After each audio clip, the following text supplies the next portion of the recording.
everyone. It's Tony Robbins here. Welcome to the second season of our podcast. In fact, if you're back after last year, welcome back. Welcome home. And if you're not, let me tell you what this podcast is about. I'm obsessed. I hope you are too. I'm obsessed with wanting to find the answers to what makes the difference in the quality of people's lives. I've always been fascinated to see people that have been given everything. You know, tremendous love in their family, tremendous education, economic advantage. They're looked out for in every way. And oftentimes the people you give the most to are become emotionally or psychologically weak, not strong. Often they find themselves fighting their way in and out of rehab, even though they had every kind of love and support you can imagine. And then you see the opposite, don't you? You see people out there that life has just stomped all over, who've been abused mentally, emotionally, physically, sexually, anything you can imagine. And yet, rather than live in the story, which they have every right to do, something inside of them won't settle. Something inside of them is so hungry, becomes so driven, because the pain, the disappointment, the frustration doesn't stop them, it drives them. And they create the most extraordinary lives, not only for themselves, but they become an inspiration to all of us as well. I'm also equally passionate about business, and a lot of this, 75% of the people that come to my live events are business owners, because I think people who want to live life on their terms are attracted to what I do because they're looking for what are those edges. And where I've found those edges to help people grow their business 30 to 130% or more, what's gotten me to be able to coach multi-billionaire clients like the Mark Benioffs of the world from Salesforce.com, or Peter Guber, who owns the Golden State Warriors basketball team, the LA Dodgers. He's got 52 Academy Award nominations. Paul Tudor Jones, one of the top 10 financial traders in the world. The reason I've got to coach them is because I have found answers from the very best on earth. I didn't make them up. And so the purpose of this podcast is to bring you the greatest minds that I know of in the world, the people I consider to be mentors and friends who have insights that can truly change the quality of your life and your business. Now, this podcast, even though I'm passionate about it, almost never came to be because I got a challenge, probably the same one you do, time. It's like when my team came and said, we'd love to have you do a podcast. I was like, guys, are you kidding me? I mean, I'm running around like a crazy person. Approximately every 4 days, I'm either on stage or on a plane or a train and a helicopter in direction towards one. I go to 12 to 15 countries a year. I see about 200,000 people last year, to give you an idea.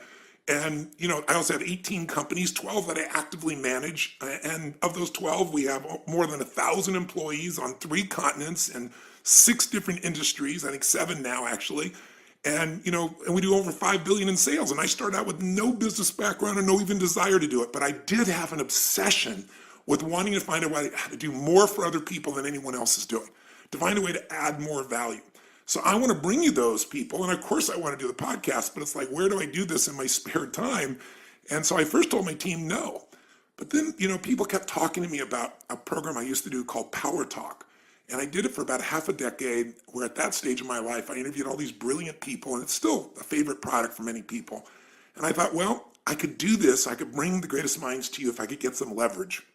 And so last year, the way we did it is we created our co-host who did the actual physical interviews. I set it up and gave people the frames and the follow-up. And that was Anna, and she did an amazing job. I'm very grateful to her. But this year, I'm going to do some of the interviews as well, and I want to mix it up. And I thought, who better to do this than my own personal right arm, the woman who I pitch and catch with every day, woman who's one of my best friends on the face of the earth, and for Bonnie Pearl, her best friend on the face of the earth, and somebody who literally knows what I know. She's the person, along with Diane Adcock, who runs my creative department. Mary Buckite is her name, or Mary B, as she's affectionately known. All the different partners and employees and associates we have all over the world. Mary is the person that we're constantly brainstorming together to figure out how are we going to take this message and tighten it, how are we going to strengthen it, how are we going to get through to people here in China, different than people in Australia. And so we literally have times we travel the world together with our mission, and we have times that it's 24/7, those nights, those all-nighters as well. So I thought she would be the perfect person to do this, because there's also not somebody who knows me better, knows my thoughts, can help me extend this and get this information to you, but also not anybody on the face of the earth that I respect or love more as well. So with that ado, let me introduce to you, and I should give you her background for 1 second, then I'll introduce you to Mary. And that is, she was a Division I extraordinary athlete, captain of her team in soccer, and tremendous softball player. And then she left that to go to work with ESPN, and literally she launched so quickly. They gave her some of the most important interviews. One of the first interviews she did was with a young man just coming to the NBA called LeBron James. So they gave her some really interesting and challenging pieces. And then after 8 years there, she left to go work with a gentleman who's one of the world's great adventurers, who literally explores the earth everywhere. And she got to explore all the corners of the earth with just a brilliant man. She has a great and varied background, but her heart, her soul, her commitment, and her mind and brilliance, I want her to be our co-host here. So here she is, without further ado, Mary B. Mary Buckeye. All those compliments, Tone. And really, I'm just like human Velcro to you. That's my biggest. That's my biggest achievement, is living this life in your shorts pocket, traveling everywhere with you and Bonnie Pearl. Yes, you are my Velcro friend, and you read my mind, so I'm very, very grateful. So let's talk with our team here in this first podcast, and we're going to do part of this together, and then I'm going to leave it to you. But let's start with, let's talk about who this is and why are we bringing this person out for our interview for the first part of this second season. I am delighted to tell you why, Tone, because this is a human being who is a graduate from Brown University, and not a standout athlete in one sport, but in three. And again, at Brown, which is not exactly a safety school over there in Providence. So graduated with a degree in psychology. We love to talk to her about picking the brains of other human beings. She herself then went on to become the #1 triathlete in the entire world, even though at age 23, she says she still could basically only swim to save her life. Never had any technique coaching training, never got in the water, never got in a pool. And then she comes on to be the world #1. How do you do that, Tony Robbins? You're going to love this because that's what we asked her. We dug into her psychology here, and you're going to fall in love with this lady because, listen, you're a business owner, many of you. You're an athlete yourself, or maybe were at one time, and maybe you didn't take all that you had from athletics to the next part of your life. And I found that athletics is really about peak performance. I wanted to do this interview with her because the Olympics starts this Friday. And I think it's an opportunity to think about this. These are the greatest athletes in the world. These are people that had a vision larger than anybody else, but they didn't just talk about it. They didn't get enthusiastic about it. They figured out how to convert that absolute vision into reality, where they competed with everyone on earth. And now they're coming to this final competition. There's very little that could be more inspiring. But to hear this woman who couldn't even swim, barely keep her head above water, deciding, just making that decision, just like starting a business, just like saying I'm going to take my company public, or I'm going to make $1 million or 10 million or $1 billion. You know, there was no reason that she should be able to feel certain she could do this. But she made the decision within herself, and then she went on the journey. And this interview, I think you're going to be very touched by. It's one that I don't care if you're a business owner or if you're an employee for someone else, or you're a mom or a dad, or you're an aspiring athlete, or you just want to go to another level. It's a reminder that any of us can go from the worst to the best if we're willing to pay the price and if we understand the fundamentals of how to coach ourselves and get quality coaching to get from where we are to where we want to be. And by the way, if you are a business owner, you're also going to be driven by this podcast because we're going to dig into her psychology, not how she went from doing what seemed impossible to making it real, turning her vision into reality, but also she's now the world's greatest coach. I mean, if you want to become a triathlete and you have the money, the time, the energy, and the true commitment, the first thing you want to do is make a journey to Boulder, Colorado to see. To Boulder. That's right, to see if you can get Siri to take you on. So I'm going to ask her, how do you build a championship team, an Olympic championship team? How do you recruit people? How do you know if they're the right ones? How do you know when to let go of them? All the things you have to do in your business, or maybe even in your personal life as well at times. And how do you build sustainable success in anything? You were telling me a quote about her. What were you saying?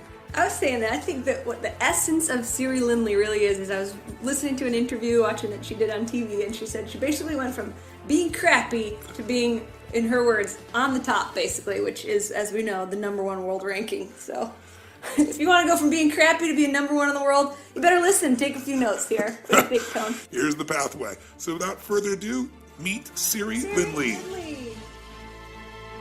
Hello? Siri?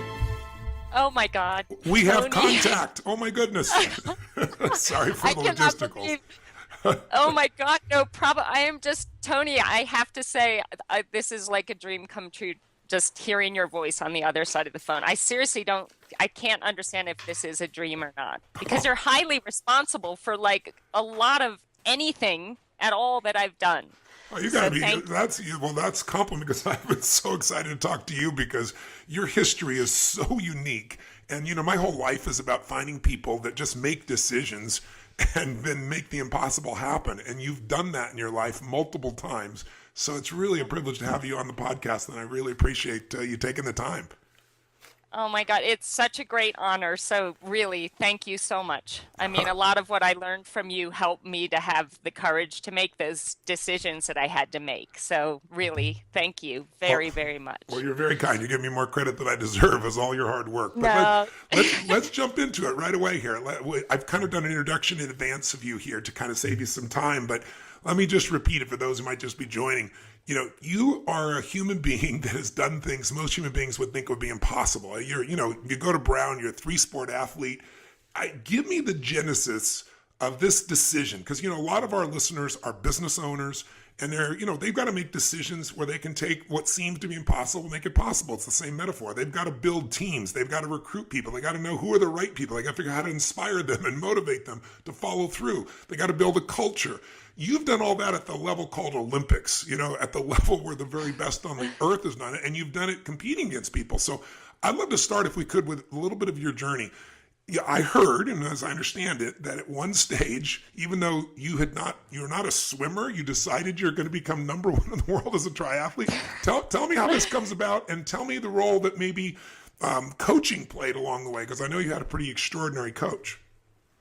Yeah, well, in the beginning, so I had been a three-sport athlete, field hockey, ice hockey, and lacrosse at Brown University, and I loved it, and that was amazing. But there was something inside of me, I think, that I've always kind of doubted myself, and I've always been afraid and a little bit insecure. And I think part of my journey was that I needed to do something that was going to show me what I was capable of on my own without a team around me. Like as a team, you win a game and you know that you were a part of it, but you don't really know how much of an Yeah. input you had towards that win. And so when I learned about triathlon, I had a friend that was doing a triathlon and she asked me to come watch, and I had no clue what it was. And I showed up and I saw all these people of different ages and different sizes and different abilities. And I just thought it looked like the most incredible challenge.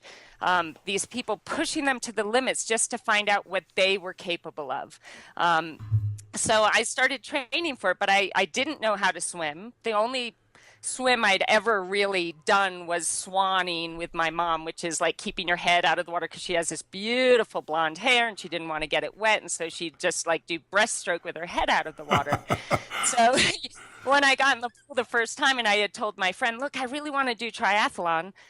She took one look at me and thought, oh God, this is going to be a big project. I didn't really tell anyone how far I wanted to go or what I was dreaming of. But as time went by and I had been training for a few months and I was a complete disaster basically in all three, I just knew, in my heart and in my gut that I had to do this and I had to take this as far as I could possibly go.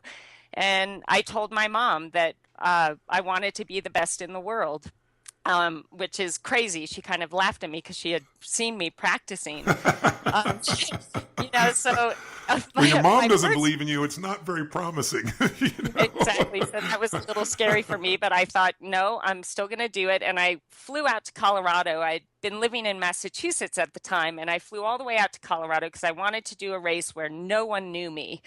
And I did this race, and the first thing, they line you up and you have to kind of put yourself in the group of your same ability. But I had no idea about what swim times were or what 100 meters was. And so they asked me, what lane are you in? And I said, I don't know. And I was getting all nervous, and all these people were lining up behind me. And they said, you've got to tell me, are you a 120 per 100, 130 per 100, 140? And I'm like, I don't know, just 120.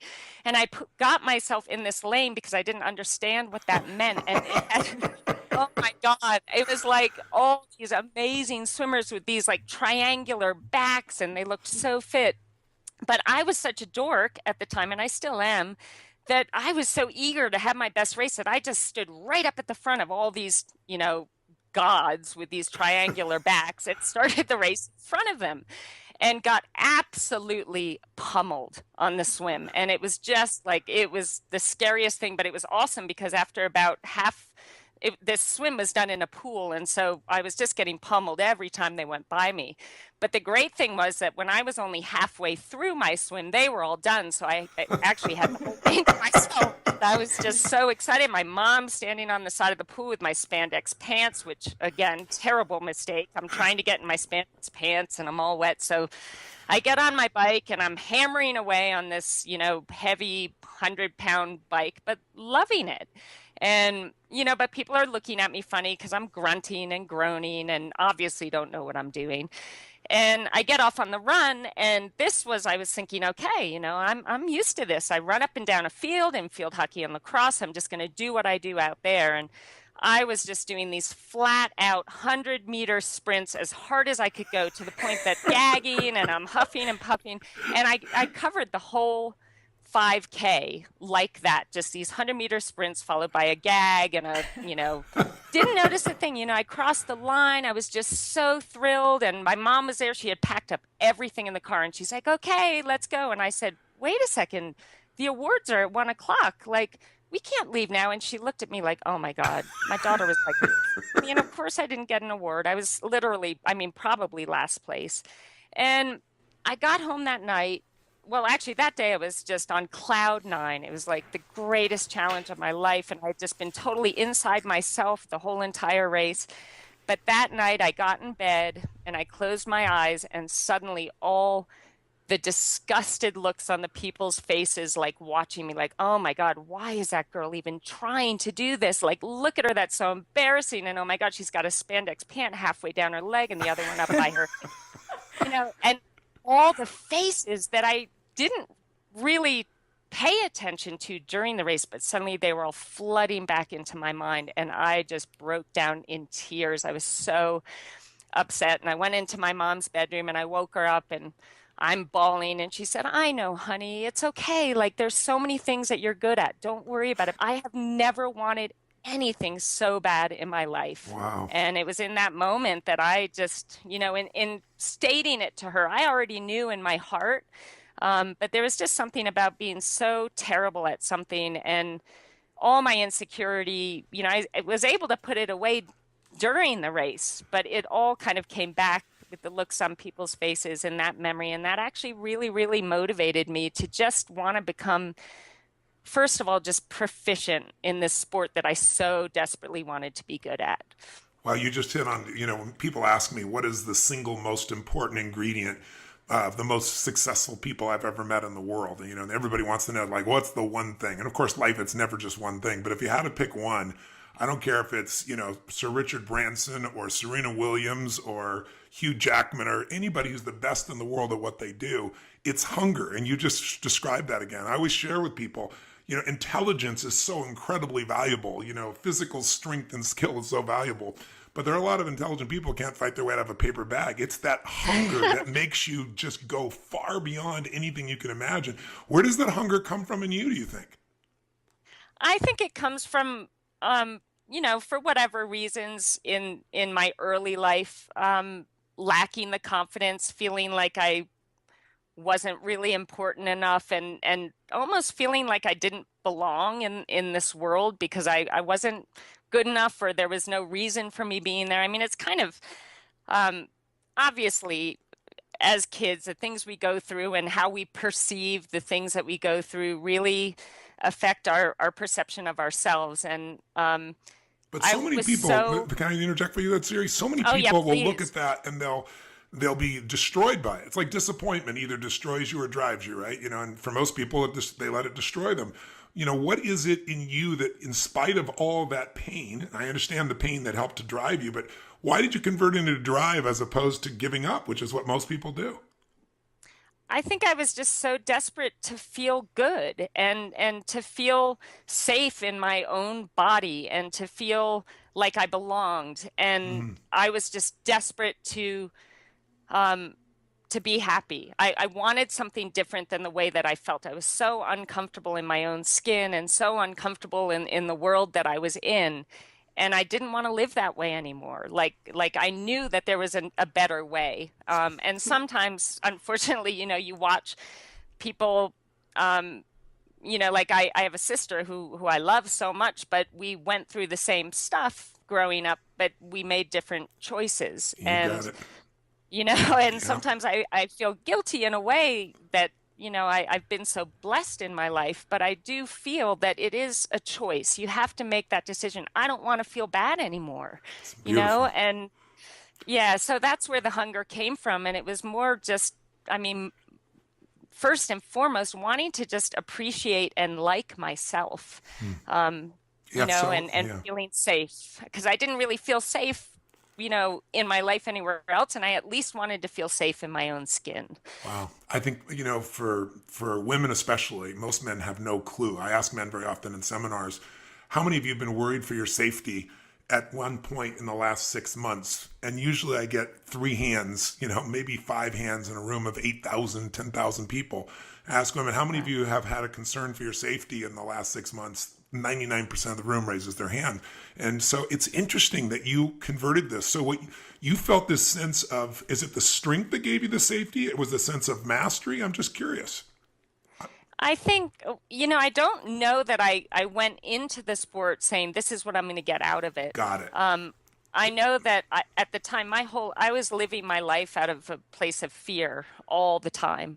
And I think the biggest transformation in me throughout the whole process of doing the sport was that I started really loving what I was doing because I was gaining confidence and Yes. I was, doing something that was making me feel good about myself. And so then I started focusing on living my life from a place of love, if that makes Oh, sense, that's and beautiful. saying, I'm gonna be afraid, I still get afraid, but I would rather just take steps towards doing the things that I love and trying hard and being productive and being proactive and focusing on the things that I love and having that be the major theme in my life and keeping the fear at bay, you know? You're saying the fundamentals that are true to be a champion in a sport, but also be a champion in business, to be a champion in your own life. I mean, facing fear and then finding a way to find your passion or what you love so it grows. But you didn't love it to start with. You just had the drive to start with. Tell me, if you would,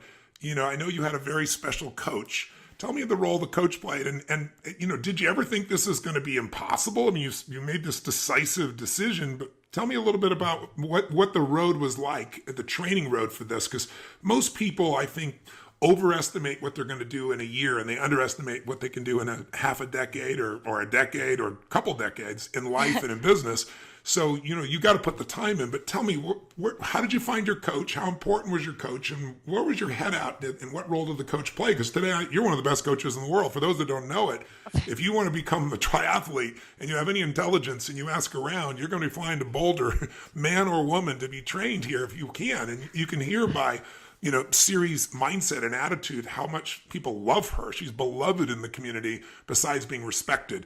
Some people are respected but not loved. You're respected and loved. And it's so obvious why, getting a chance to talk with you right now. But tell me a little bit about your coach. Yeah, Siri, I'm going to pop in here. It's Mary B. And Tony and I listened to a previous interview last night with you. And I was touched when you told someone else, you went from, quote, being crappy to, quote, on top, basically, that's another little glimpse into your humility. On top, basically, you didn't say it, but you were world number one 2 years in a row. Yes. Being crappy to world number one. What did Brett Sutton have to do with that? Well, okay, first of all, thank you so much. That's like the greatest compliment of my life, and I'm going to save that forever. You're so thank sweet. you.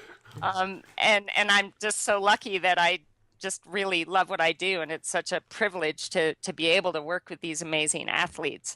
I think I want to mention, if you guys don't mind, my first coach was a huge part in kind of laying the groundwork, and then I'm going to get to Brett because, yeah, he was just perfect, amazing. And perfect for me. But my first coach, Yoli Cassis, this is when I decided I'm moving out to Colorado. It's a triathlon mecca. I was no good at this point in time, but I'm going to take every step to make this happen.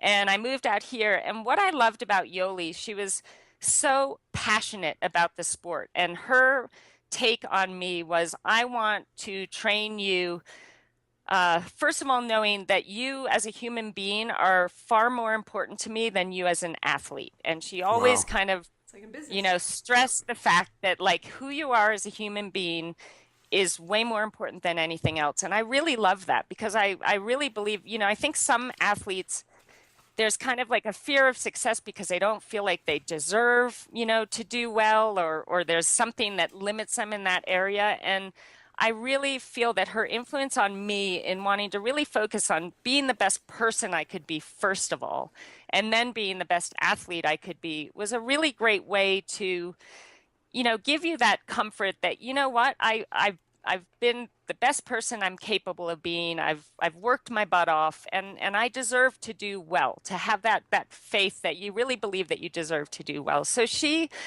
was just amazing. And when I went to train with Brett, oh wow. I mean, he's a special person in that he is just brilliant in getting into the mind of the athlete. And I'd been doing pretty well. I had a New Zealand coach, Jack Ralston, that I'd been working with for a couple of years, and I was trying to make the Olympic team in 2000.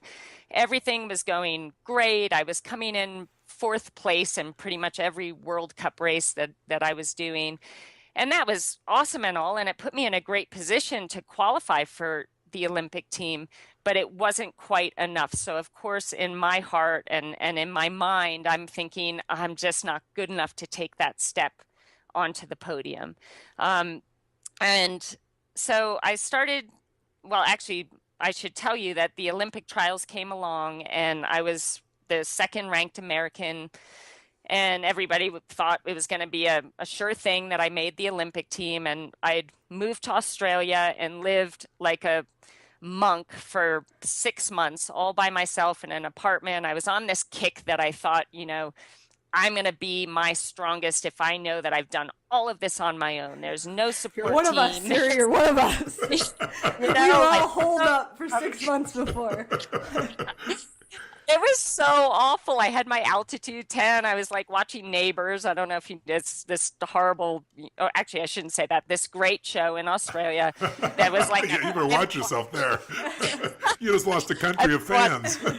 And I love Australia. But no, it was a show that entertained me every night, and I'd eat my dinner. I'd get in my altitude tent and I would visualize the perfect race every single night. My goal was for 365 days, I was going to visualize the perfect race on the exact course that the Olympic trials were going to be on.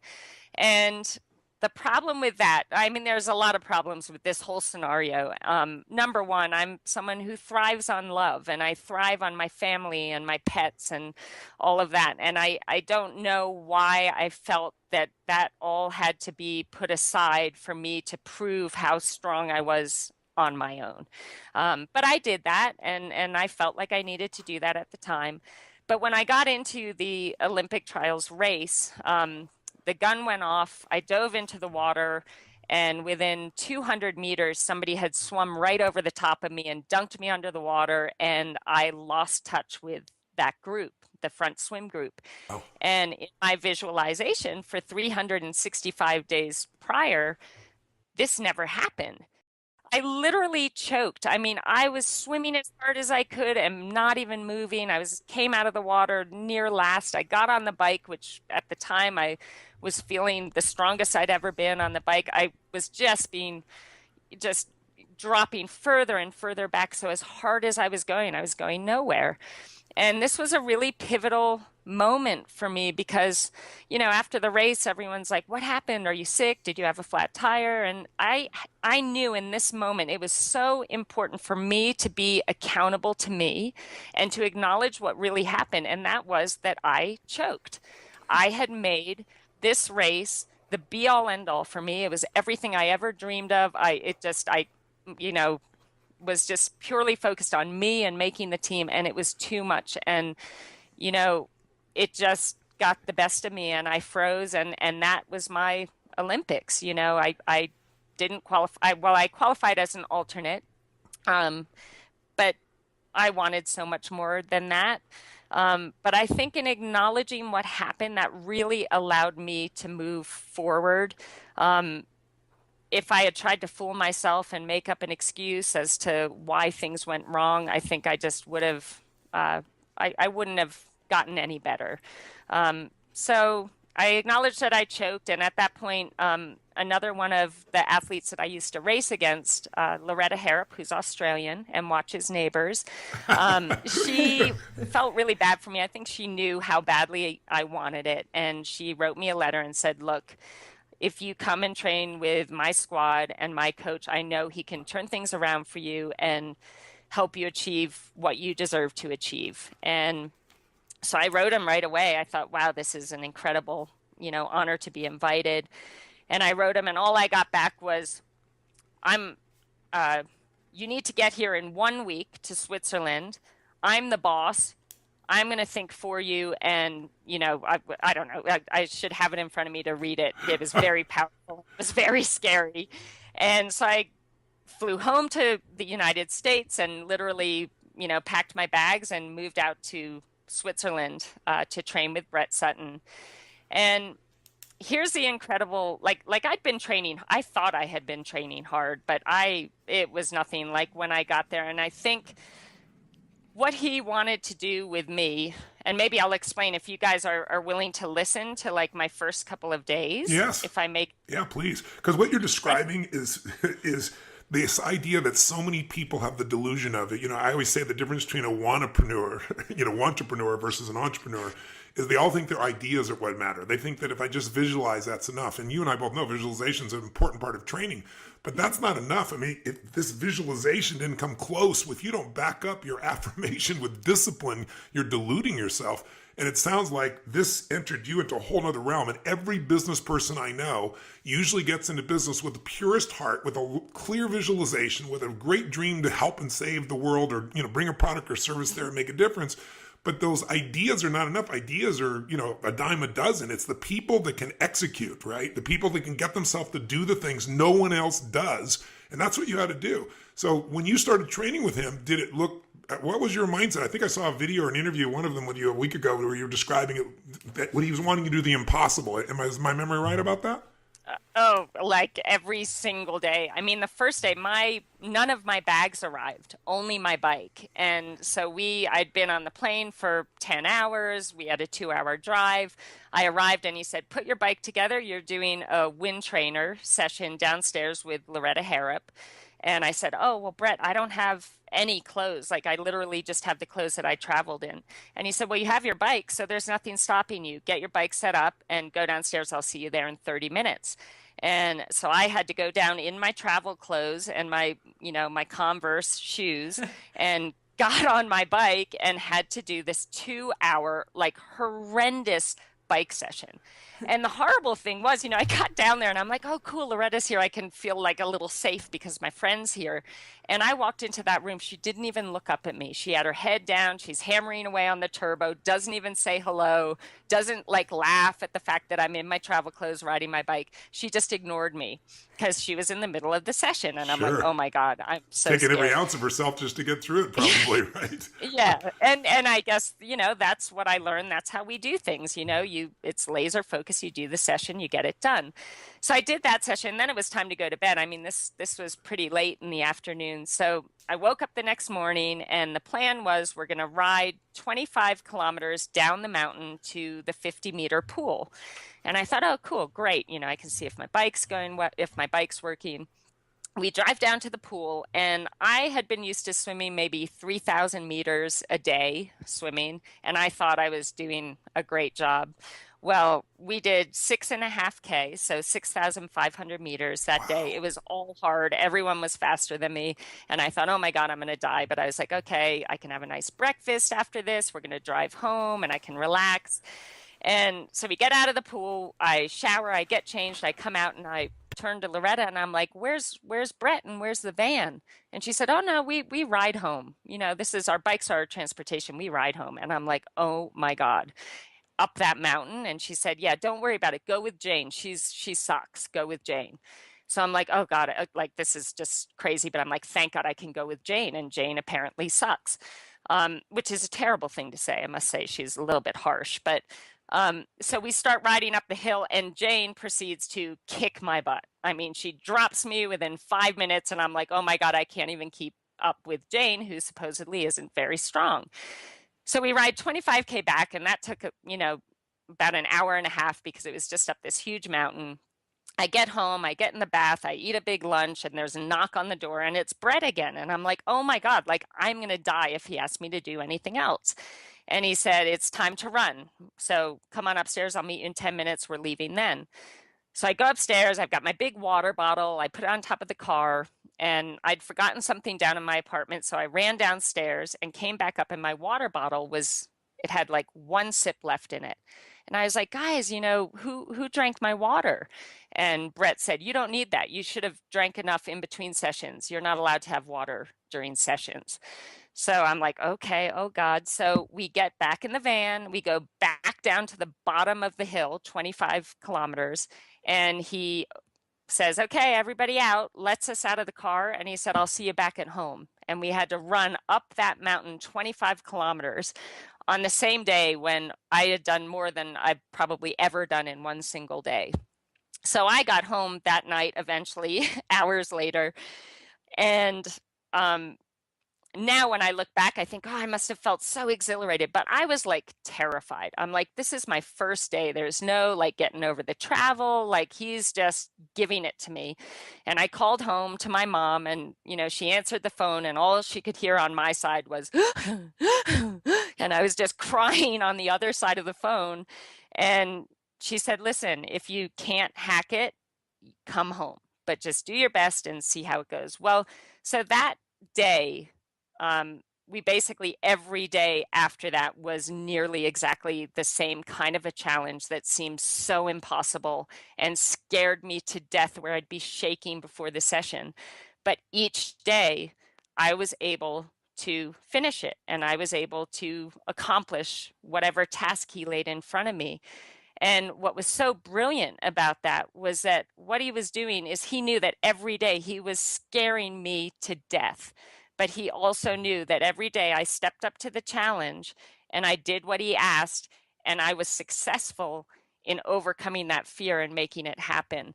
And I tell you, that was just the most powerful thing I could have ever received from that experience, because my problem was I didn't think I was tough enough. I didn't think I was strong enough or, brave enough to make these amazing things happen. But over a 3-month period of time, I was proving to myself through his guiding me that I could.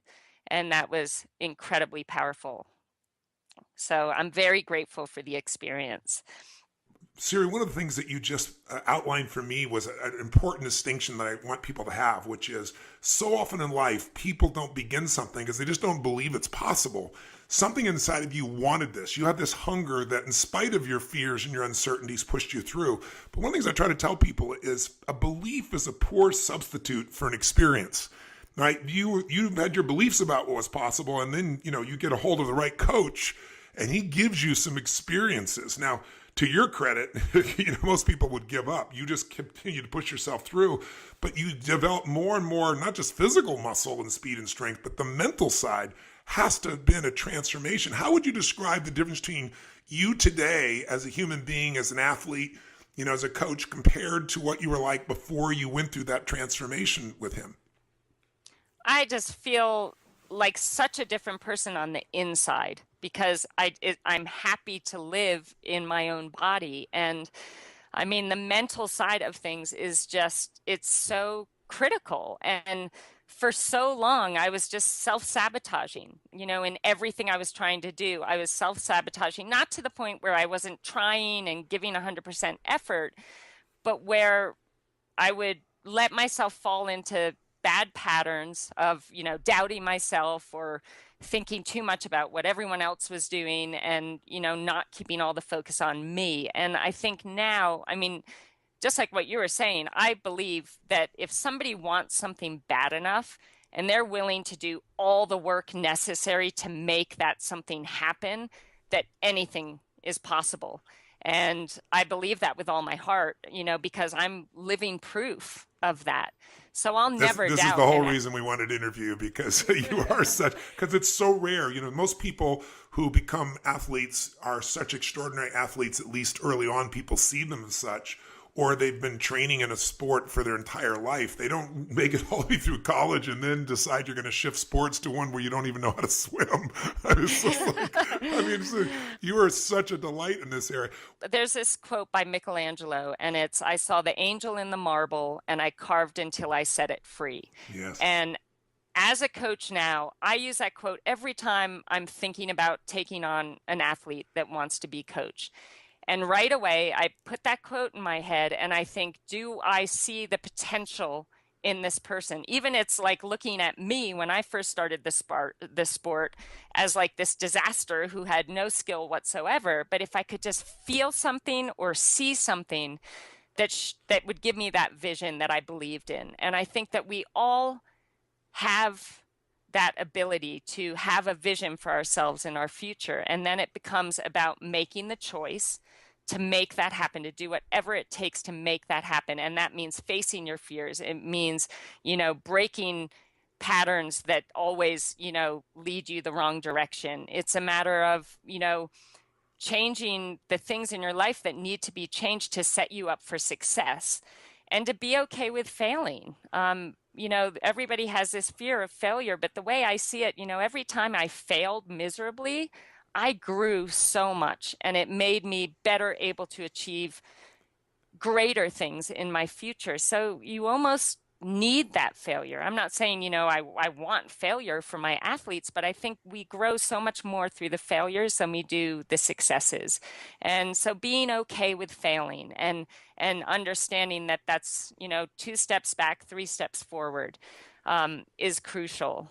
What you're talking about is exactly the same for the business owner. That's, their capacity to be able to face their fears, their capacity to step back up from all the disappointments, their capacity to, compete in the marketplace and lose and still get back up. I mean, you and I both know that's everything. But I think so many people relate to athletics, but they don't relate it back to their own lives very often. They just look at you as this super extraordinary human being. But you're bringing up another question that I want the listeners who own businesses or are part of anything. One of the things we have to do is decide who we're going to spend time with. And in business, we got to decide who we're going to hire. And so, what do you think that he saw in you there back in Australia that was making him willing to bring you on, even though, quote, by your description, you're a disaster? He must have saw something else. And what is that thing? If you're looking for someone, you're going to decide you're going to commit to coach them. You're going to bring them into your company, so to speak. How do you know they're the right person? What criteria? What are you searching for? Well, you say you feel that spark. Tell us what that looks like. What do you think he saw in you? Have you ever asked him? And what are you looking for to make your choices about who you're going to bring into, your family, so to speak? Yeah, so I finally asked him actually after I retired. I said, Brett, why in the world would you take on someone like me? And he said, Siri, I was watching you do a race in Australia. You were in probably 42nd place, and you're in the last 400 meters of the 10K run, and you were absolutely killing yourself trying to catch 41st place. Wow. He said, I saw that and I thought, I want to coach that girl, because it's that hunger. And and I guess he felt, the fact that I was in 42nd, that I didn't just think, oh, my race is over, this stinks, I'm in 42nd place, but it was like, no, I can be better than 42nd. Yeah. I want to go for 41st. Yeah. And so it's that hunger, and it's that, that desire. I think, I tell my athletes when they go out to do the biggest race, of the year, like the Ironman World Championships in Kona, I say, all we want today is for you to go out there and try to be better than you were yesterday, and to race your race and be the best that you can be in as many moments as possible. And if they do that, success is inevitable, because you're not thinking about, oh my God, I'm halfway on the bike and I'm in, 20th place, my race is over. You're just in the moment. You're making the most out of every single moment. You're executing to the best of your ability. You're staying positive and enthusiastic, and you're just looking to have your best performance on that day. So as far as, taking on athletes, I think some of the crucial characteristics are having that hunger, having that passion, having a really solid work ethic, having respect for their teammates. And actually, one of the most important things is having that appreciation for this amazing opportunity that they have to train at this level, to race at this level, the fact that we have, you know, 2 arms and 2 legs and we're able to swim, bike, and run, having that appreciation for the everyday and all the things they're able to do every day.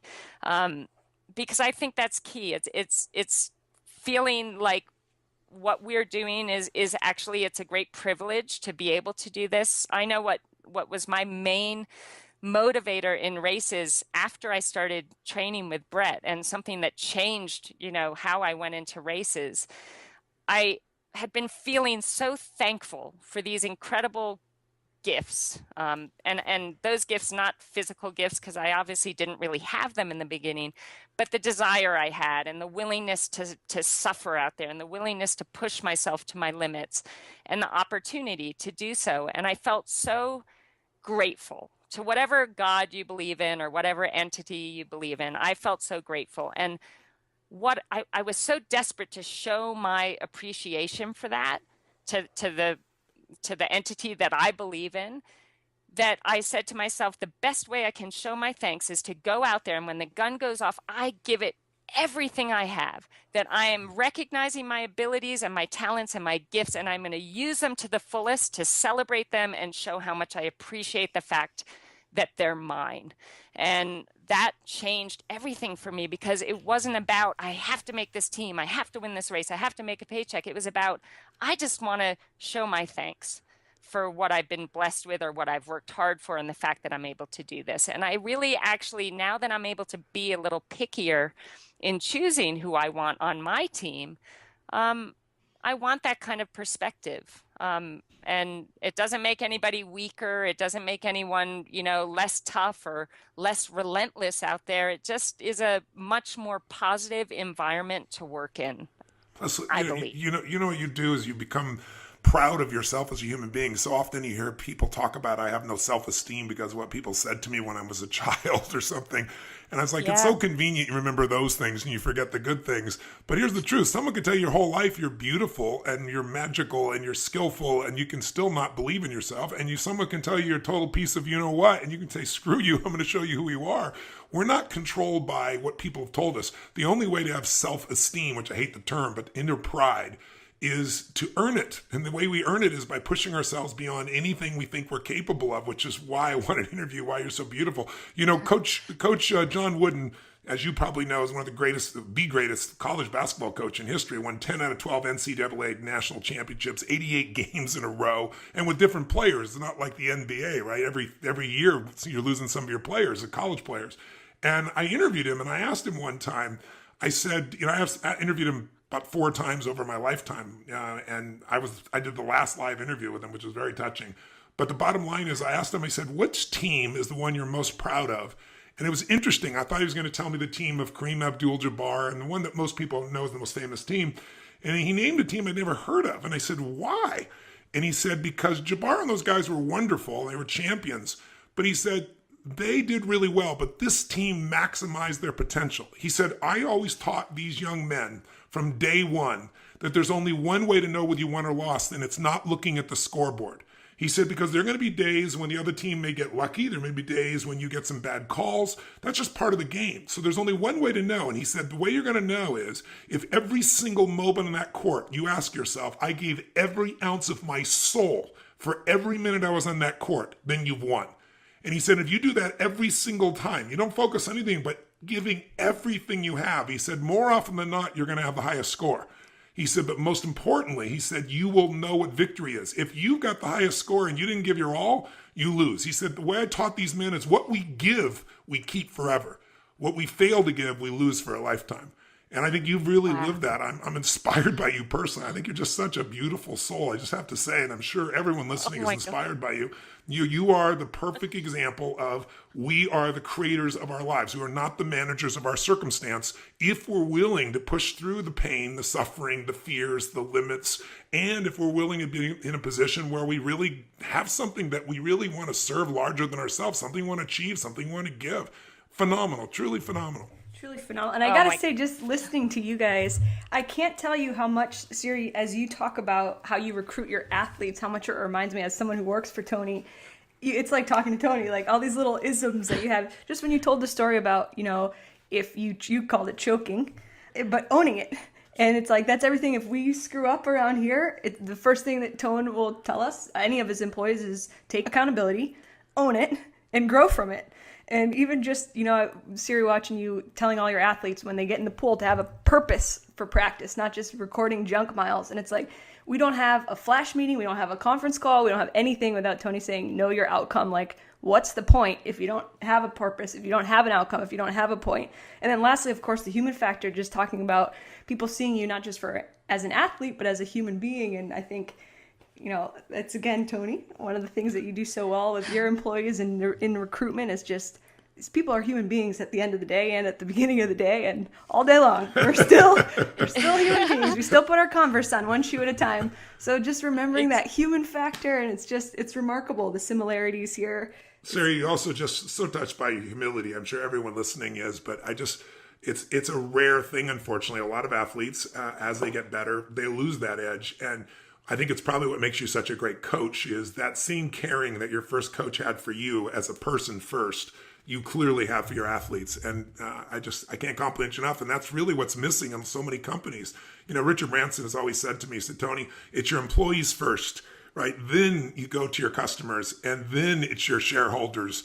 And that's got to be the order in business as well. And I think when people fall in love with their clients or customers, when they decide they want to do more for them than anybody else, when they become as committed to that, being number one only happens in business when you find a way to do more for others than anybody else is doing. When you add more value, the value that people really desire. And you're doing that as a coach today. Tell me, what gives you the most fulfillment today in your life?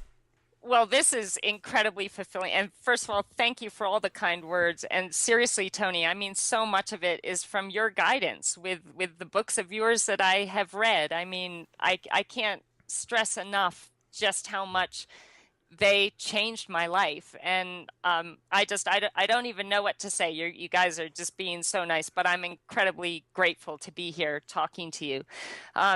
So now I've forgotten the question. That's okay. Just saying, tell me what gives you the most juice? What are you most passionate about? What are you most fulfilled by at this stage of your life? And, how is it different than when you were competing? Because that's another challenge for, just to give you an idea, business owners, one of the challenges they have is often they become a business operator. They're so doing everything in the business that they lose sight of the vision. They lose sight of what they're doing, and they never grow the business. You can go, to give you a metaphor, to a hamburger stand. You can come back 20 years later and the same guy's got one hamburger stand, and then somebody else has grown 100 of them, right? And maybe sold them. Yeah. They had a different vision, right? They didn't stop at some place. So I'm just curious. I know you've never stopped. I'm curious, what's different for you today? What fulfills you most today? What are you most passionate about today? And how is it different than when you were competing? In other words, instead of just running my business day to day, maybe I can elevate to a different level where I have more freedoms in my life, but I'm still really fulfilled. I'm still kicking butt. I'm just looking for that metaphor or that example in you in this area. Yeah, I think when I was racing, I was still finding myself, and I didn't really know who I was. And when I won my first world championship, I could have retired right then and there, because there was something that told me I found what I'm looking for. And that was my faith in myself and confidence and strength. But I kept going because I didn't want to be a fluke, and I was just embracing the incredible opportunity. And when I first started coaching, I mean, there was still, now I've gone into this whole new area where I'm guiding these athletes. And when an athlete comes to me, it's like they have their dream, and they're basically like putting it in my hands and saying, I trust you to help me achieve this dream. And when I know what my dream meant to me, it was like everything to me. So I think it's such an incredible privilege when an athlete trusts you with theirs. And so what continues to inspire me today, as it did 10 years ago or 11 years ago when I started coaching and as an athlete, was just wanting to be the best that I can be every single day, not just for me, but for these amazing athletes that have entrusted me with their dreams. And I feel, I'm asking them to perform at higher and higher levels every year, because the level of our sport keeps getting better and better. And if I'm asking that of them, then I need to up my game each year too. And so I get passionate about learning and passionate about, studying different sports and reading and, trying to find ways to strengthen myself and what I know and how I can do things. So that constantly inspires me. Siri, I gotta say, You and Tony are like brothers from another mother. Everything that you're saying, I'm laughing over here. I have to interject because I'm like gonna crack up. Tone, there's not one day that Tony doesn't like learn something or read something and he's like, I gotta share this with everyone. And you're like, Oh my God. I mean, to be seen as a possible like cousin of Tony's, wow, like that's the ultimate compliment right there. But I think as an athlete, the big thing as an athlete was that I hadn't um, accepted who I was fully. I came out as gay when basically after I retired from the sport, and that was really hard to carry around this secret and to try and be something that I wasn't. And then, I met my now wife, Rebecca Keat, and fell madly in love with her. And Oh, that's who's a awesome. friend of mine who's also just as wonderful as you. I have to just say, I'd be remiss if I didn't say what a doll Rebecca is. she is, we had known each other for 15 years, but obviously, we were at times in our lives where we didn't even really look at each other in any way except, wow, I just love that girl. She makes me happy. She makes me laugh, and, can't wait to see her at the next race. But when she asked me to coach her in 2012, we started working together, and it was really scary for me because I'm someone who, I have very strict boundaries with my athletes, and I had always learned and thought, never ever cross that line with somebody that Love you're messes with anything you believed before. Even your monk life. oh my God. But we just started, somebody put us in the same house together. And I had always said, I will not live with an athlete. So no matter what, I'll live in a tent, but I cannot live with an athlete. But one of my athletes at the time said, look, you're going to be upset with me, but you have the whole upstairs and you're sharing a house. And I'm really sorry, but it's with Rebecca Keat. You have totally your own space. So I was, not that happy about it, but I didn't really have a choice. And I just had long talks. I just got to know her really well. And I tell you, we just fell so madly in love. And when we realized that that's what was happening, we had to sit down, and she said, I'll retire. I won't do the sport anymore because I want to be with you. And I said, Wow. well, no, I wouldn't do that because I didn't want to let down these athletes that rely on me. And I said, well, I need to sit all of them down and talk with them about it and let them, voice their concerns or ask me questions. And we did that. And everybody was so incredibly supportive because I've had a lot of, I don't want to say bad luck in love, but I've made bad choices and I've been really hurt. You've learned. That's what it's called. Unfortunately, that's how we all learn. We don't call it the losing team around here. We call it the learning team. And that's my favorite thing. You're either winning or learning. So yes, I totally agree with you. And I really had kind of almost come to the point where I'm like, I love my life. I love my job. I love my animals, and I don't need to find anyone. But when you find a love, and this is a love that even a 4-year-old kid, I can remember thinking about, God, I don't know if I actually consciously thought these exact words, but it was like I wanted a love where I felt safe and I felt appreciated and somebody that made me happy. And I just never had that. And I almost thought that it wasn't possible. But as Beck and I started spending more time together and falling in love, I thought to myself, you know what? This is something that I thought was just a fairy tale, and it's presented itself in my life. And not only do I need to just be so thankful and go, full on and allow myself to love this person, but I want the world to know, because this is something that, I thought was a fairy tale and is actually happening in my life, and I want people to know. And so when we got married, we sent out a tweet or a Facebook message, and both of us were a little scared to lay this out there, but I tell you what, there was not one person that said anything negative, and they were all so supportive. And I think that when the people around you that care about you and appreciate you and know that you're doing your best in life, they just want you to be happy. Exactly right. And love is love. Love is love. Yeah. And she's the greatest thing that has ever happened to me, and has brought me such a confidence inside, because I don't know how to explain it, but her love has made me stronger, and that's made me a better coach.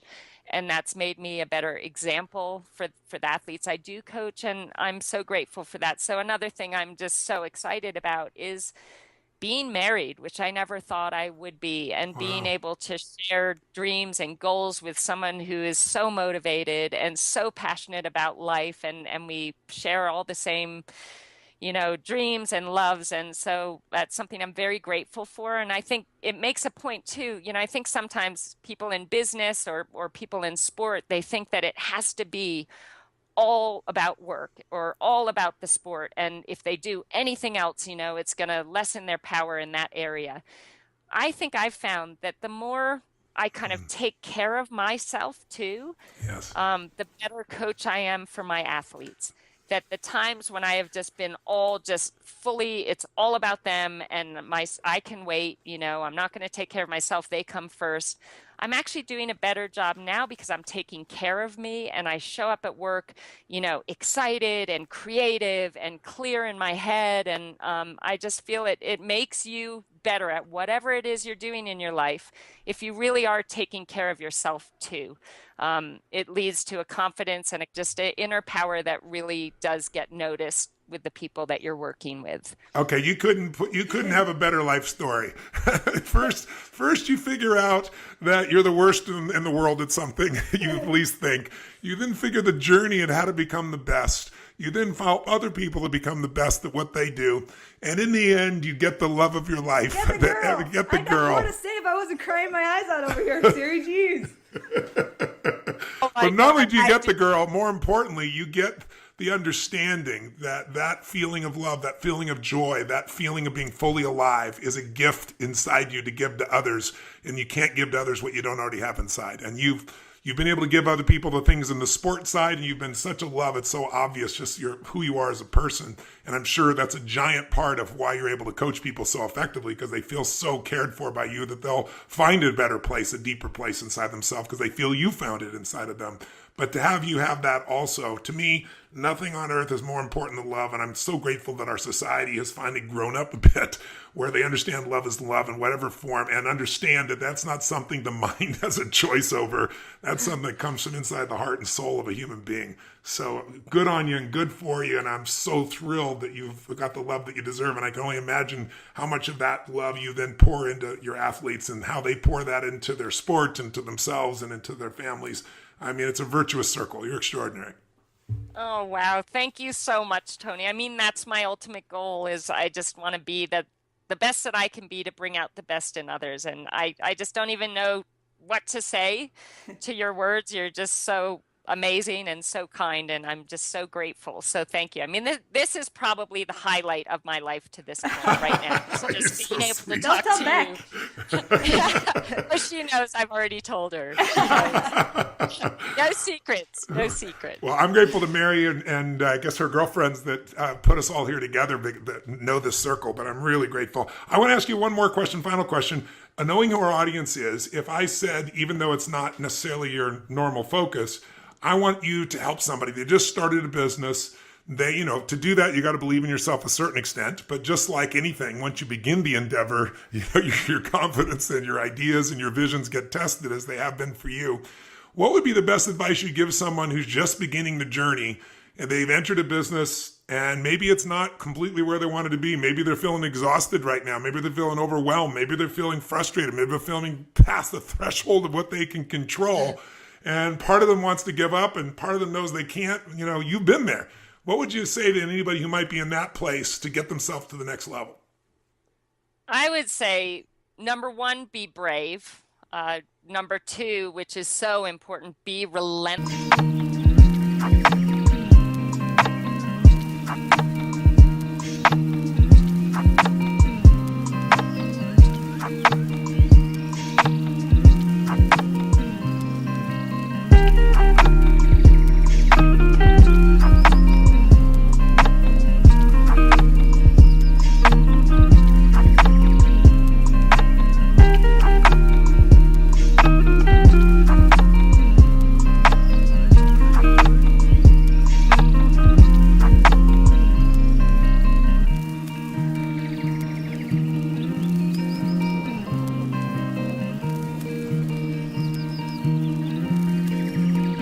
relentless Be in brave meaning do what you're afraid of, or give us your definition of being brave. Yeah, so be brave, do even though you feel afraid or you feel uncertain, that uncertainty is a great catalyst to making things happen. So get comfortable with the uncertainty and be brave knowing that if you're going to put in everything you have towards making this work, it will happen. But you need to be resilient.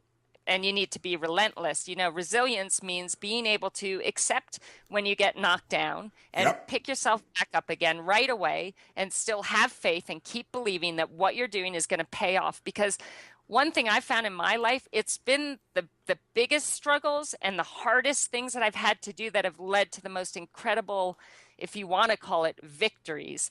And I've never actually had a great victory where everything went perfectly. So Me either. It's such an important point. That's so true. never. And so, Never. be resilient, get knocked down, but you get right back up again and be relentless in your pursuit of making this happen because it will happen. And I believe that the universe, on purpose kind of makes it harder for you to find out if you really have what it takes to follow through with what you want to be doing. So, be brave, which also means believe in yourself, believe in your vision, be relentless, be resilient, and embrace the process. There's no greater gift, I think, than for me being able to look back at where I started. We were just talking about the other day, Tone, about how a secret to look at how far you've come, that gap of how far you've come, instead of the gap that I think people often look at. That's a good thing for our listeners maybe to catch on to. Mary and I were talking, brand bouncing ideas back and forth, how to get across to people that a lot of people in life spend their life in so much stress and they don't feel fulfilled because the gap they focus on is the gap between where they are and where they want to be. And that's useful to look at, right? Because it can motivate us, it can drive us. But if you only live there, you don't have the same level of strength and inner resiliency because you can't build on failure. In the beginning, you're not good at things, right? If you're honest with yourself, Exactly. none of us were good in the beginning. And then what happens is gradually you can swap to a different gap and you can gap back. And what I tend to do is make sure that I look back and go, can you believe this is where we are now? And I gap backwards to where I started. And I go, my first speech, was the biggest disaster in the world. My first time trying to start a little company. My first time trying to do this, trying to figure out how, I could make, $1,000 being able to do something. And I just got $1 million to speak for 3 hours. It's like, there's a bit of a gap there. But if I got forward only, then I'm always feeling like I'm not where I should be. And that puts people where they're achieving, but they're not fulfilled. And I think what I have left this conversation with you, Siri, besides even more respect for you and even more love for you, is that you have figured out achievement and fulfillment. And I think that's the piece that business owners, athletes, average human beings have forgotten. Our society promotes to achieve. And we push so hard to achieve. And a lot of people get there and then they go, is this all there is? I can't tell you how many Academy Award nominees, how many billionaire businessmen, and they call me in to, quote, help them with some aspect of their business. And what I discover is I'm a Trojan horse. I'm going to give them what they want for their business, but what they need is to be fulfilled. They need to feel joy in life. They need to feel a sense of ecstasy and gratitude and a sense that their life has purpose and meaning. And what you've managed to do is not only achieve, but you've managed to also find that deep level of love and fulfillment and purpose. And what I love about you is that you're helping your athletes, just like John Wooden did, to become better human beings. I mean, there is no greater gift any of us can do is to be a better human being. And then through our pain and our lessons to hopefully make it easier for others, show them a pathway that shortens the amount of time. Maybe we can help them compress decades into days or weeks or months or years as opposed to decades. And you're such a model of that. So I hope everyone listening here has been as touched by you as I've been. You're like my John Wooden, Siri. You're like, for all of our nieces and daughters and all the girls and women out there, former college athletes. Also, it's just so beautiful to hear. People always talk about, you play your heart out, you play the best 4 years of your life, and then you graduate, and that's it. Like, what are you going to do? Go play slow pitch somewhere in a league? Like, that's the end. And just to see what you've done with your life and the fulfillment that you found and how you found it, it's just such a lesson that I really do hope especially young girls and hear and take away from you, and it's so important. What I'm just so touched by and what you and Tony have alluded to are just how you both kind of don't believe in failure. Whenever I hear people ask Tony, what do you consider your greatest failure? He says, again, from a place of humility, it's not that I don't have any failures, it's that I don't see them as failures because it's just an opportunity to grow. And I hear you, and your language is just so similar to that. I know, so you come out of Brown, ice hockey, field hockey, and lacrosse. It sounds like your lacrosse was your love. You try out for Team USA lacrosse and don't make the final cut, which as an athlete, like just reading like that, not making a cut, especially as athletes, is just, I can't even read the words without getting that pit in my stomach, like, ugh, the don't make the cut pit in your gut. It's just like, ugh, we've all been there. And it's just heartbreaking. So first, how do you rebound from that? Just like a business owner having to rebound from 2008, how do you rebound from that? Yeah, that was devastating because it really was this great love of mine. I loved the sport of lacrosse and I was passionate about it. And my dream at that point in time was to make the USA team. But I didn't make the cut. And I think the biggest disappointment of all, and I think this is just the kind of person that I was at the time, is I was more disappointed in myself that I didn't keep just playing on my club team and working on my skills and getting better and trying harder and go back again and try and make it the following year. But then I give myself a little credit and I say, maybe that just wasn't my destiny, because obviously, when I started triathlon, it was so clear that I had such a long way to go. But I still kept fighting for that. Was that the fact that I didn't try and I was disappointed in myself for not trying again in lacrosse? Or was it that I was now ready because this is the path that I was really meant to have this journey on? So yeah, it was devastating. But I think the fact that I knew, there's nothing worse than starting something and not finishing, like you have a race and you quit. And those are, I think, the hardest things to rebound from because you let yourself down. But that's also a huge motivator. So when that does happen to you, and it happens to all of us quit in something at some point or fail along the way. And like you said, Mary and Tony, I know you believe this, we learn so much from those so-called failures that they really shouldn't be called failures. So yeah, I think that really motivated me to do it different the next time. And when I found out this love for triathlon, there was nothing that was going to stop me. No embarrassment, no terrible race. Nobody saying, oh, you don't look like you could be a triathlete. Nothing was going to stop me. I was going to stay the course and be relentless and be resilient and make it happen. So again, I think that not making the team was one of the best things that could have ever happened to me. You're a better woman than I, Siri, because I tried out for the USA baseball team, made a bunch of cuts, didn't make the final cut, and my way out was, at the time I was writing a story for ESPN about it, so I kind of rationalized, like, after crying my eyes out of like, oh, I didn't make the final cut. Then I was like, fine, I'm just going to be a journalist, which led me to you, Tony. So I'm so grateful. Yeah. I'm grateful for that path. You find the right path. You find the path that you're meant to be on, absolutely. one way or another. Oh my God. And you're doing amazing things now. So that was like meant to be. And look at the amazing stuff you're doing now. So yeah, you put me to shame in a lot of ways. Trust me. I just wanted to ask you about your Polo Sport Ralph Lauren sponsorship that came, as we look at kind of the arc of your life from the standout college athlete, and then you moved to Worcester, Mass, which I have been to, and I'll tell you what, it's not the most scenic place in Massachusetts, the state that I love, but you moved to Worcester, Mass to work at the YMCA, and then down the road you're getting this sponsorship opportunity from Ralph Lauren. So you just, again, like the arc of that, the heroic kind of build up to where you are. But still, even that had its challenges, and maybe you could speak to that a little bit. Absolutely. Well, I had moved to Worcester. I actually had been coaching field hockey and lacrosse for a year at Princeton University and then a year at Lehigh University. And my move to Worcester was actually because I had a lot of friends that were gay that lived in Worcester. And it was the only place where I felt kind of safe and felt like I had a little bit of a community of people that I could be me and just like talk freely about who I was. So I got this actually amazing job at the YMCA. And with that came a lot of really down to earth, amazing people that supported me and supported my dream of doing triathlon. So that all was just a brilliant gift. when I hadn't quite made it yet, I had turned professional in 1996. I didn't feel I was ready to turn pro, but one of my greatest heroes in the sport, Karen Smyers, who's a multiple world champion, said, Siri, you're ready. Just don't be afraid. Do it.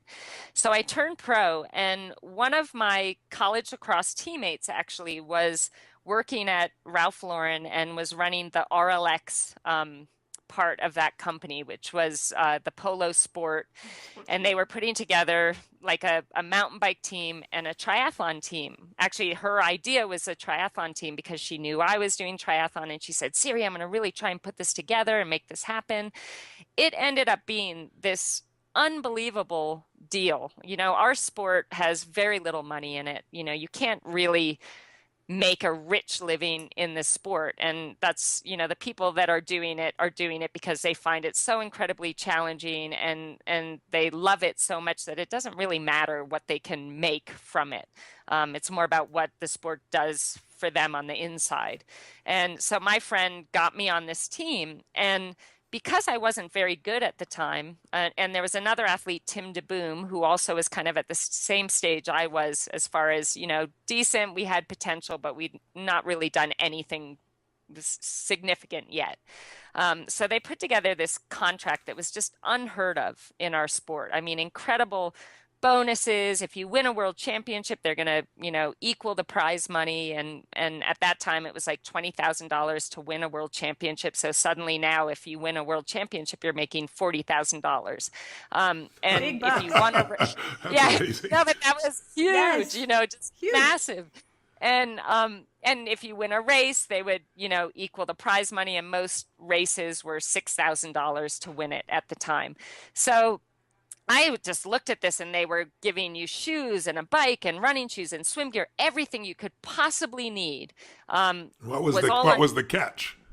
Oh, well, right. So it was all under this RLX umbrella. And I was so excited and felt so incredibly like, wow, I'm so lucky. I went for my interview in New York City, and I was so excited to see my friend. That went great. But I sat down with the person that was in charge of the team, and he didn't outright say what the point of this story is, but he said to me, he said, okay, two things, very important. You need to grow your hair long, and you need to get a boyfriend. He said, everyone on this team is either married or has a boyfriend, and we just need to, you know, maintain that family image. And oh boy. Right at the time, obviously, you know, I'd been living in Worcester, and I was finally really kind of building confidence enough. I turned pro, building confidence enough to walk out of that closet for the first time. But I left to be me, which was really just was starting to feel so good.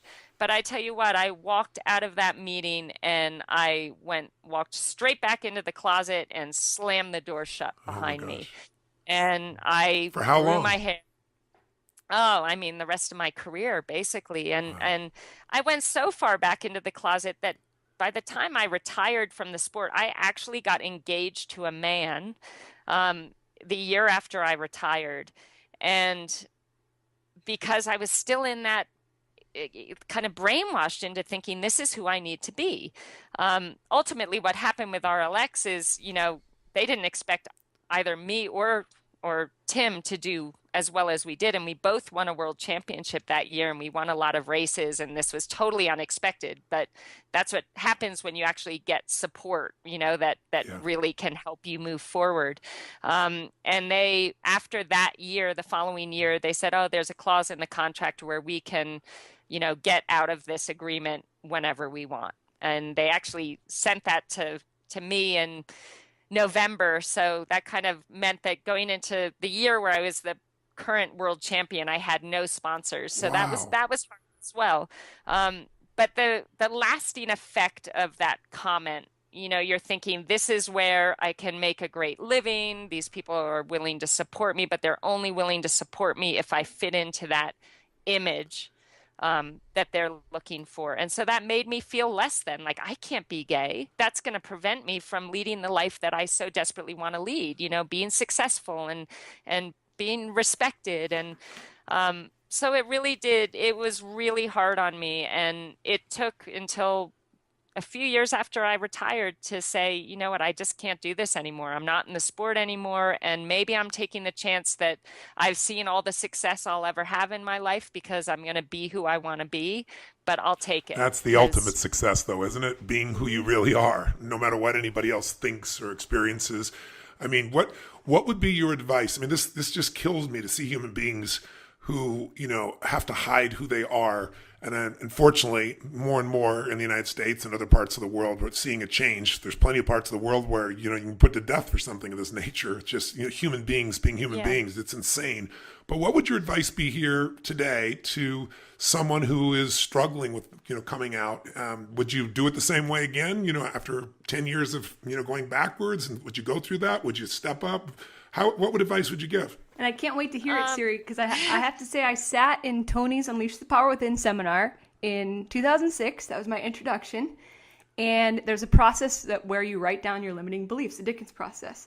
And Tony kind of tells a story of his previous limiting beliefs of, everyone, the generalized limiting beliefs of humanity. Either I'm too young or I'm too old or I don't have enough money or I don't have the resources And for me, I was sitting in there and you write it down in your notebook and then you share with the person next to you. And I remember thinking my biggest limiting belief, or one of them, is I'm gay. I can't be like this to either my family or my future employers or and then I was I can't even write this in my notebook because after I write it down, I'm going to have to share with the guy next to me. And I don't even know if I am really ready to have this be a conversation. And I think it's just when you have that struggle of I don't even know who I am. It feels it doesn't feel so esoteric to say I don't know who I am when you're when you're so strong-willed, and I am too, that there's a part of me that's screw it. I'll just marry whoever they want me to. It's not even in a lay down or a concession, but it's just well, if it's the achievement. It's if this is what's going to help me achieve this, then sometimes I think we just kind of go blind, and it's just you force it one way or whatever. I don't know, Siri. What would you say? Yeah. Well, you're so right. And in a sense, we're rejecting ourselves in that moment and pretending to be something that we're not. But I would totally do it differently now. But I think that it was so important that I did go through that because, I think it's my duty now that I am where I am to share that with people that are willing to listen. And I think that my story can hopefully help other people feel a lot more confident in being who they are. Because one thing I found, and you can even see it in amazing people, Ellen DeGeneres is someone that I just look up to. And once she came out. Yeah, we love Ellen. She's a dear friend. No, stop it. Oh my God. Well, she's just my most favorite celebrity in the world. But to see her, she went through that. She came out, she lost her TV show, went through kind of, I imagine, a tough time. But look.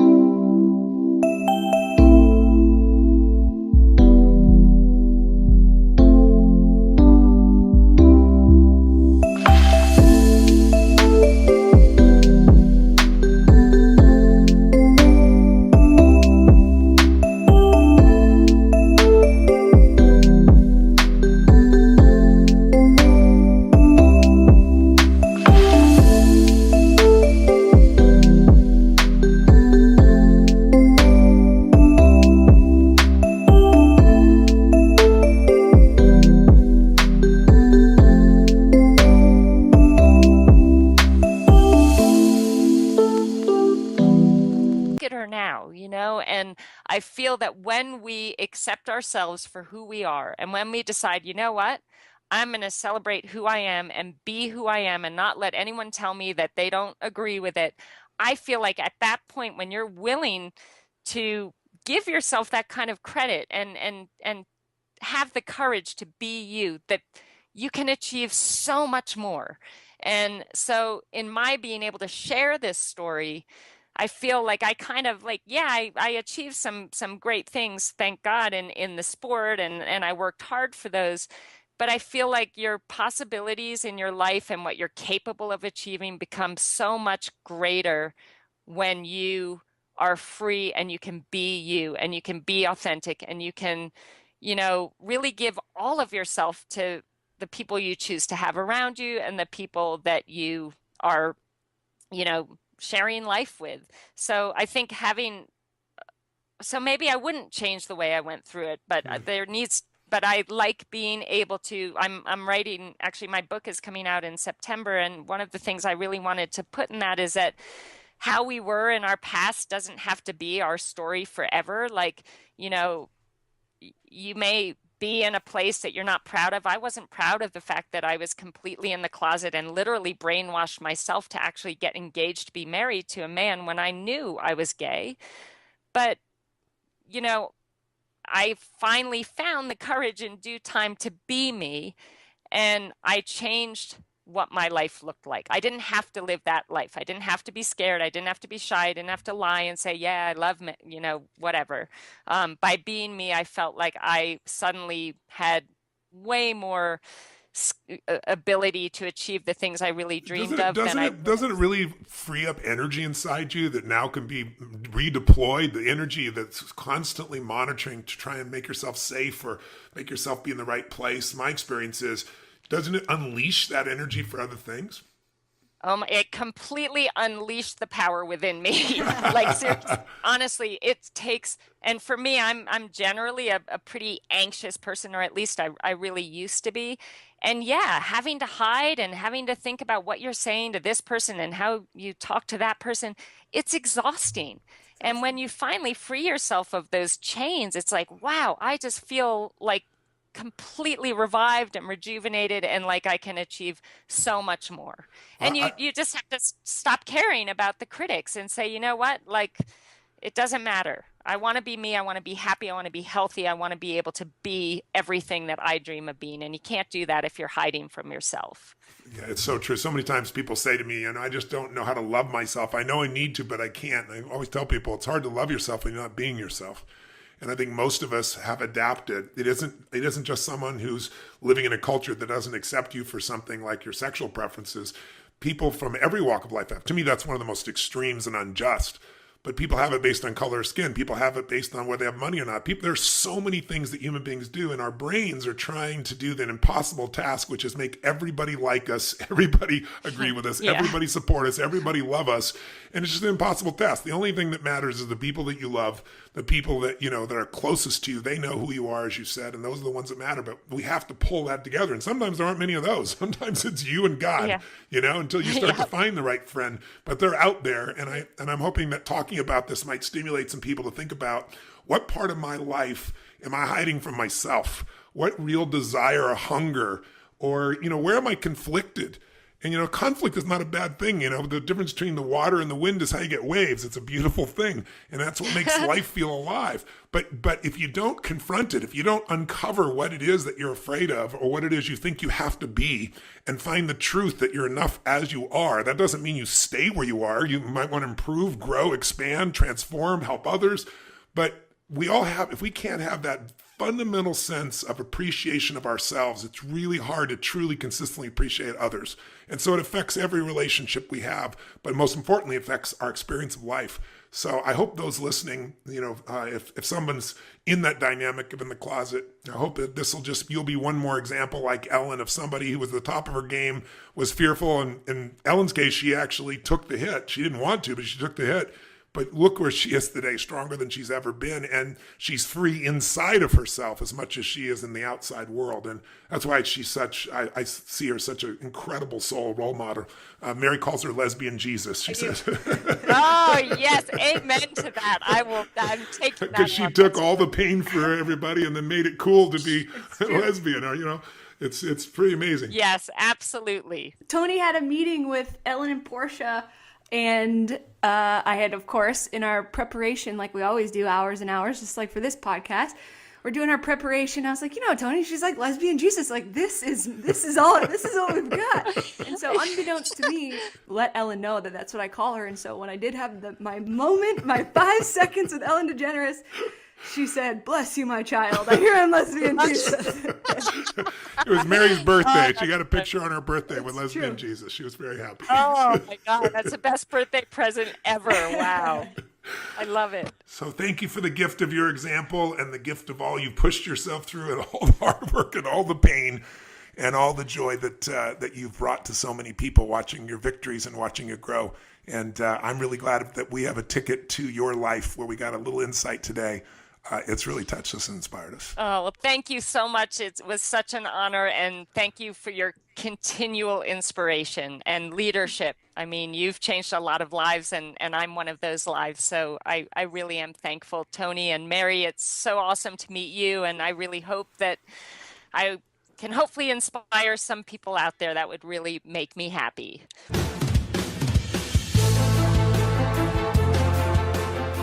Well, you just spent 45 minutes or an hour, whatever we cut this down to, with an extraordinary soul. And I hope it inspired you as much as it did to Mary and myself. I mean, anyone who listens to this woman is reminded of the truth.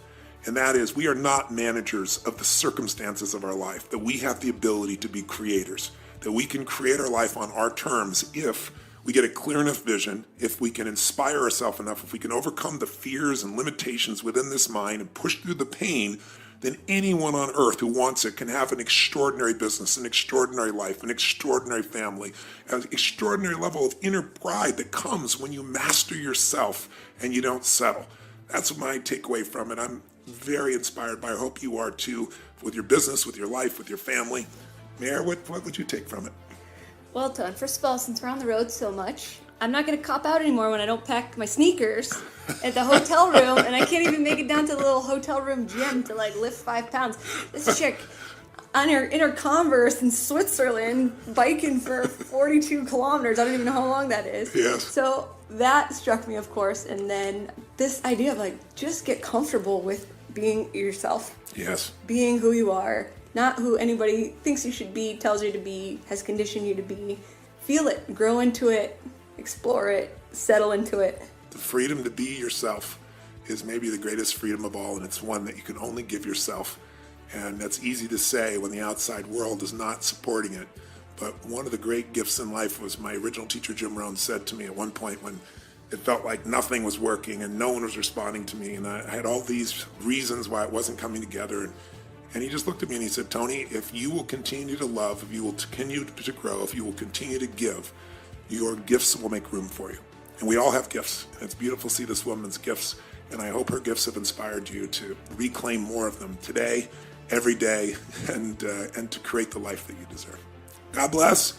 We'll look forward to seeing you at the next episode of the podcast. Till then, live strong and live with passion.